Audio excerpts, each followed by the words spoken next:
स्वामी त्रिलोकीनाथ ने राजकुमारी किशोरी की जन्म कुंडली मांगकर हमारे मन में अनेक संदेह उत्पन्न कर दिए हैं।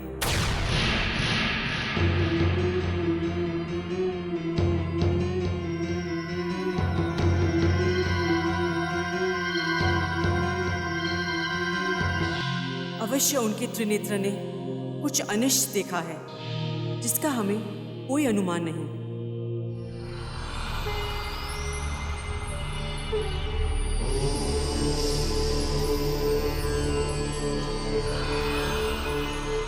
बम बम।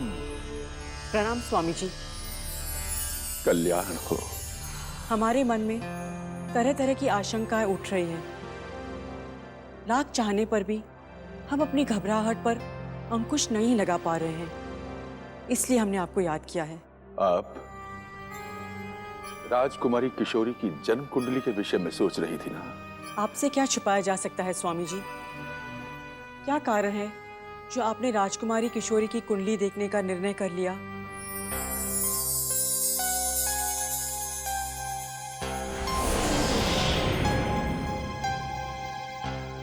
आपकी खामोशी बता रही है अवश्य हमारे पुत्री के भाग्य में कुछ अनिष्ट होने वाला है। दुर्भाग्य, मैं इसे दुर्भाग्य ही कहूंगा कलावती। राजकुमारी किशोरी के भाग्य में मंगल की दृष्टि बहुत बुरी है और शनि महाराज वक्र दृष्टि गड़ाए बैठे हैं। और यदि ऐसी स्थिति में राजकुमारी किशोरी का विवाह होता है तो उसका विधवा होना भी निश्चित है। नहीं, अनिष्ट होना भी और भी शेष है कलावती। इस महल में एक दुष्ट व्यक्ति ऐसा है जो नाग की तरह कुंडली मार के बैठा है, जो समय आने पर राजकुमारी किशोरी को डसकर आपकी और महाराज शिवदत्त की खुशियों को ग्रहण लगा सकता है। कौन है वो दुष्ट जो हमारे ही महल में हमारी सुपुत्री पर घात लगाए बैठा है? हमें उसका नाम बता दीजिए, हम उसे इसी वक्त इसी समय सूली पर चढ़ा देंगे। दुर्भाग्य से उस विषैले नाग की मृत्यु का योग अभी नहीं बना, और जब तक किसी मनुष्य की मृत्यु का योग नहीं आता तब तक स्वयं यमराज भी उसे नहीं छू सकते। किंतु वो दुष्ट है कौन? यदि हमें उसका पता चल जाए तो हम उसकी छाया किशोरी पर कभी नहीं पड़ने देंगे। परछाई को पकड़ना असंभव होता है कलावती। जब तक सही समय नहीं आता तब तक ना तो हम उसका नाम बता सकते हैं और ना ही उसके विषय में कोई संकेत दे सकते हैं। कैसा भाग्य लिखा कर आए हैं हम। पहले महाराज की चिंता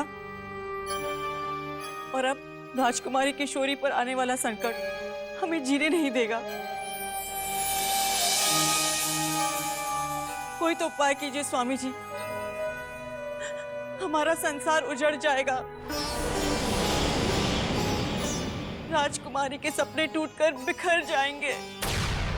धैर्य और प्रतीक्षा ही एकमात्र उपाय है कलावती। कुंडली में लिखे दुखों को टालने की शक्ति ईश्वर के सिवा और किसी में नहीं है। आप अपनी समस्त चिंताओं को, समस्त दुखों को मेरे भोले बाबा पर डाल दें, वो सब ठीक करेंगे। आप अपने आंसू पोंछ लीजिए कलावती। प्रणाम। बम बम। कल्याण हो।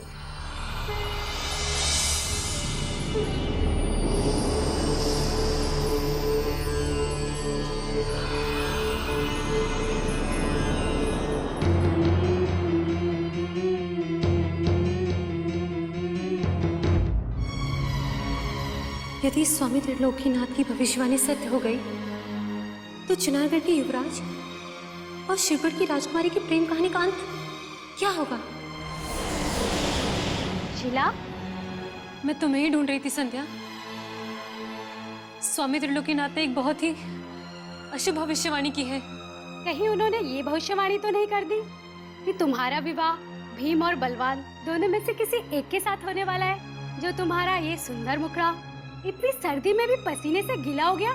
नहीं संध्या, उन्होंने कहा है कि जिस दिन राजकुमारी किशोरी की डोली उठेगी उसी दिन उनके सुहाग की अर्थी भी उठ जाएगी। नहीं, कह दो ये झूठ है, ये मजाक नहीं, मूर्खता है तुम्हारी। भला राजकुमारी किशोरी ने किसी का क्या बिगाड़ा है जो उन्हें एक ही दिन में दुल्हन से विधवा होना पड़ेगा? नहीं संध्या, मैंने स्वयं अपने कानों से स्वामी जी को ये कहते सुना है और महारानी जी की आंखों से बहते हुए आंसुओं को भी देखा है। यदि ये सत्य है तो इस अभिशप्त महल ने राजकुमारी किशोरी को आते ही डस लिया। पता नहीं सदा मुस्कुराते रहने वाली राजकुमारी किशोरी की आंखों में कितने आंसुओं के तूफान आने वाले हैं। उन्हें तो ये अशुभ संदेश देने का साहस भी नहीं हो रहा शीला। नहीं संध्या, जब तक महारानी कलावती उन्हें स्वयं कुछ नहीं बताती है तब तक हम भी राजकुमारी किशोरी को कुछ नहीं कहेंगे, वरना राजकुमारी किशोरी और अतिथि युवराज इंद्रजीत सिंह के ख्वाब रेत के महल की तरह ढह जाएंगे। महल का ये वो मानचित्र है युवराज जो आपको महल के तहखाने से उस गुप्त सुरंग तक ले जाएगा जहां से आप भाग सकते हैं। हम आपका ये उपकार कभी नहीं भूलेंगे राजकुमारी, परंतु आज आपके चेहरे पर इतनी उदासी क्यों छाई है? नहीं तो और हाँ, अवसर मिलते ही हम आपको महल के तहखाने के द्वार तक पहुंचा देंगे, जहां पांव फटने से पहले आपको पहुंच जाना है, क्योंकि उस समय सारे पहरेदार सो रहे होते हैं। यदि हम यहाँ से ना जाएं तो आपको कैसा लगेगा? इससे अधिक और क्या खुशी हो सकती है युवराज, परंतु यहाँ रखकर हम आपके प्राणों को संकट में नहीं डाल सकते। इसीलिए चाहते हैं कि पिताश्री के आने से पूर्व आप अपने राज्य सुरक्षित लौट जाएं। एक शत्रु के प्राणों पर इतना मोह क्यों है आपको राजकुमारी? किसने कह दिया आप हमारे शत्रु हैं? शत्रु नहीं तो कौन है हम आपके?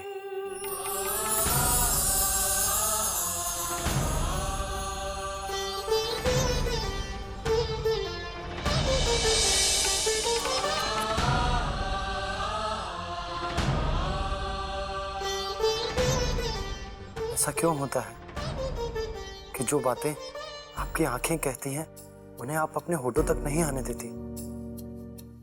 कब तक आप यूं ही अपने और हमारे दिल को तरसाती रहेंगी?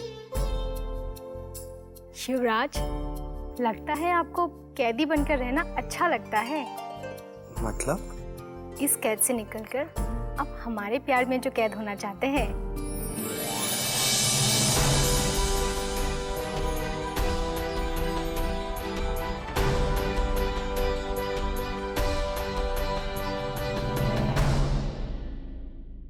वो तो हम कब के हो चुके हैं किशोरी। आपके प्यार की कैद में हम जन्मों जन्मों तक कैदी रह सकते हैं। पता नहीं शिवराज को देखे बिना हम कैसे रह पाएंगे। उनके बिना सब सूना सूना सा लगेगा। काश उन्हें हम रोक लेते, काश हम उन्हें कभी अपनी आंखों से दूर ना करते। प्रणाम राजकुमारी। लगता है आप अभी उस युवराज के कक्ष से आ रही हैं जो हमारा शत्रु है। क्या शिवगढ़ की राजकुमारी को बार बार शत्रु युवराज से मिलना शोभा देता है? हमें क्या शोभा देता है और क्या नहीं, ये सोचने वाले आप कौन होते हैं? आपके रक्षक और सबसे बड़े शुभचिंतक।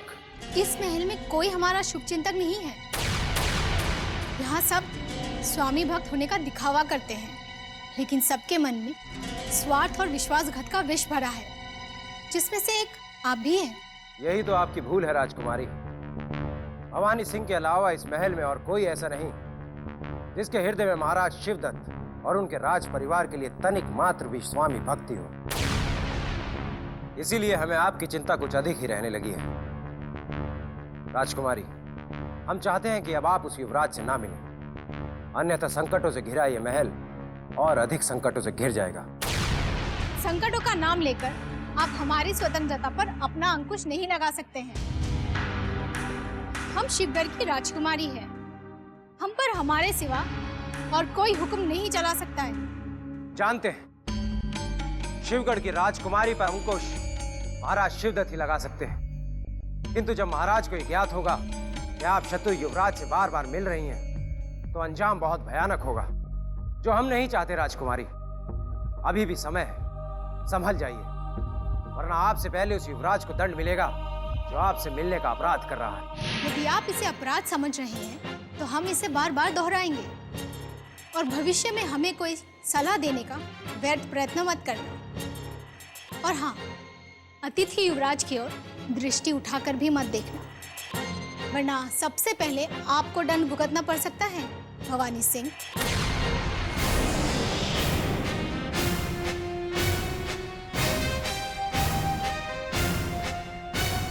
दंड तो उस युवराज को भुगतना पड़ेगा जिसने पता नहीं हमारी राजकुमारी पर क्या जादू कर दिया है। किंतु यह निश्चित है कि महाराज के संबलपुर से आने से पूर्व यदि हमारे शतरंज के मोहरे सही चाल पर चल पड़े, तो हम उस युवराज को इस महल से ही नहीं, अपितु उसके जीवन से भी मुक्त करा देंगे।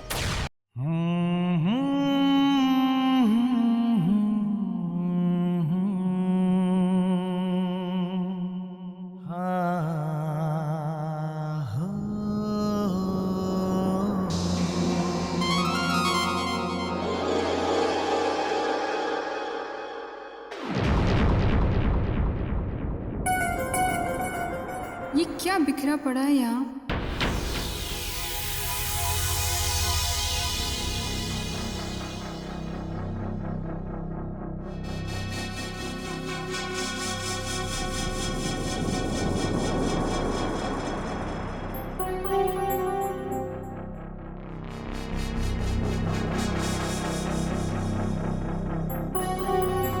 ये तो महल का वो गुप्त मानचित्र लगता है जो तिजोरी से चोरी हो गया था।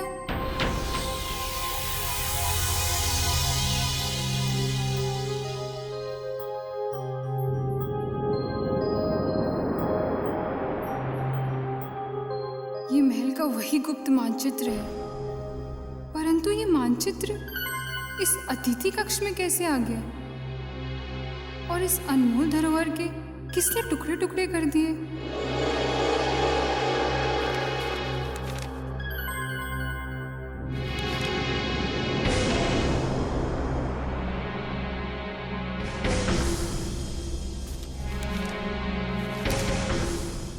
मृणालिनी,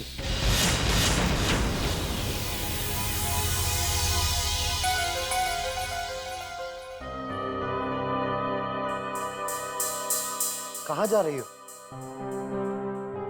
वो मैं आपको सोता हुआ देखकर आपके विश्राम में बाधा नहीं डालना चाहती थी, इसीलिए मैं यहाँ से वापस लौट रही थी। युवराज, कहीं आपको किसी वस्तु की आवश्यकता तो नहीं है? नहीं, परंतु ये जानने की आवश्यकता अवश्य पड़ गई है कि तुम चोरी चोरी अपने आंचल में वो गुप्त मानचित्र क्यों छुपाए ले जा रहे हो, जिसे हमने फाड़कर फेंका था। आपने? आप ही ने इसे फाड़कर फेंका था? हाँ, हमने फाड़कर फेंका था। अब तुम सोच रही होगी कि हमारे पास ये मानचित्र कहां से आया? जी जी। यदि हम चाहते तो खजाने की चाबी भी प्राप्त कर सकते थे, परंतु हमें धन की नहीं बल्कि यहां से मुक्त होने की आवश्यकता है। फिर आपने इस मानचित्र को फाड़ कर क्यों फेंक दिया? यदि आप चाहते तो इस मानचित्र की सहायता से यहाँ से कभी भी भाग सकते थे। हाँ, हो सकते थे, परंतु राजकुमारी के प्यार ने हमारे बढ़ते हुए कदमों पर जैसे बेड़ियां डाल दी। अब हम यहां से तब ही जाएंगे जब राजकुमारी किशोरी की डोली हमारे राज्य के लिए निकलेगी।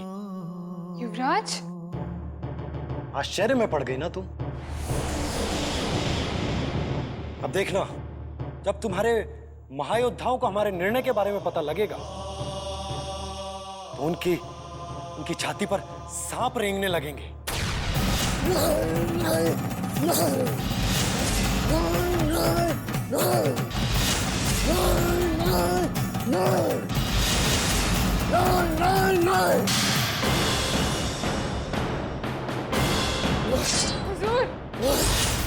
उस दृश्य युवराज का इतना साहस, उसने ये कैसे कह दिया कि वो हमारी राजकुमारी किशोरी को डोली में बिठाकर अपने राज्य ले जाएगा?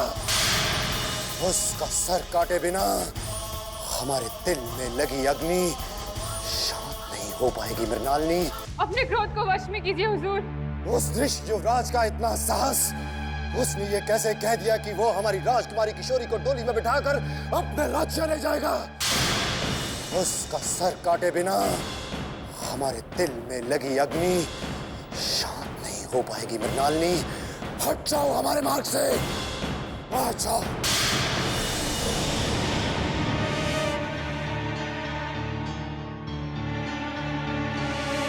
मैं आपके हाथ अतिथि के रक्त से नहीं रंगने दूंगी हुजूर, क्योंकि अतिथि की हत्या आपको फांसी के फंदे तक पहुंचा सकती है। हम हंसते हंसते फांसी पर चढ़ जाएंगे, पर किसी भी मूल्य पर राजकुमारी किशोरी को उसके नहीं होने देंगे। ठीक है, तो जाइए, उस युवराज का वध करने से पहले आप अपनी इस तुच्छ सेविका का सर काटकर फेंक दीजिए, क्योंकि आपके बिना मैं इस महल में अनाथ बनकर नहीं रहना चाहती। यदि आपने तुरंत मेरा वध नहीं किया तो मैं स्वयं ही अपने प्राण त्याग दूंगी। एक बार फिर तुमने उस युवराज का सर कटने से बचा लिया। तुम्हारी प्रार्थना ने हमारे बढ़ते कदमों को अंतिम बार रोका है।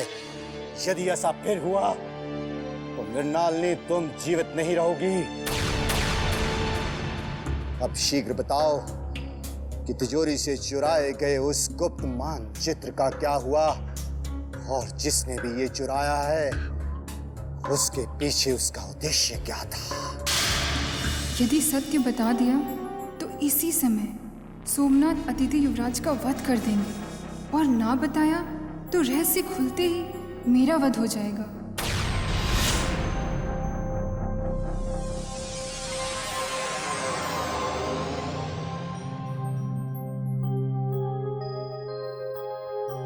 सत्य को छुपाकर हमसे कोई छल मत करना मृणालिनी, अन्यथा न तुम रहोगी और ना तुम्हारी बूढ़ी मां। तुम ये अच्छी तरह जानती हो कि ये मानचित्र किसने और क्यों चुराया है। नहीं, मैं ये नहीं जानती कि उस मानचित्र को तिजोरी से किसने चुराया था, लेकिन हाँ, मैं आपको एक बात अवश्य बता सकती हूँ कि अभी अभी मुझे वो मानचित्र अतिथि युवराज के कक्ष में मिला, जिसे मैं वहां से उठाकर ले आई हूँ।